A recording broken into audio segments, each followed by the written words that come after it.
सभ खां पहिरीं साईं राचंद जे नाले ते चंद बैत ठाहिण जी विसाहस कई आहे ऐं उहो तव्हांखे ॿुधाईंदा। तारीख़ जे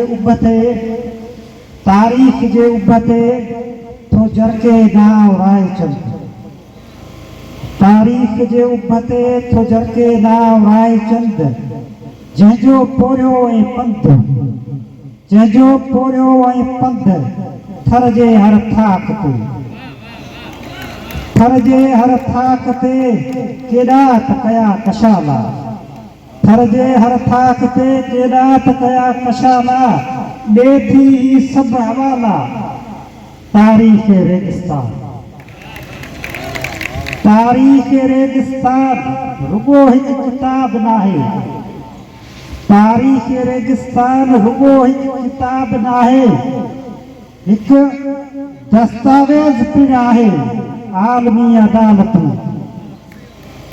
तारीख़ रेगिस्तान रुगो हिकु किताब नाहे, सुहिणो सुहिणो आहे तहक़ीक़ी वाट ते,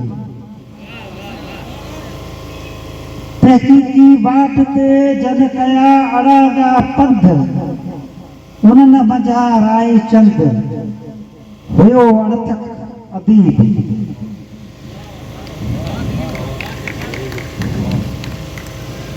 हुयो अणथक अदीब, उत्तम आदर्श मिसाली, कलम सां किर्त निराली, पढ़े सो परूड़े, पढ़े ऐं परूड़े छा लिखी लिखे जयपाल, पढ़े ऐं परूड़े छा लिखी लिखे जयपाल, ना चीज़ नंढड़ो आ न मुंहिंजी काई मजाल, ही भलायूं ऐं भाल इनायतूं आवाज़ूं।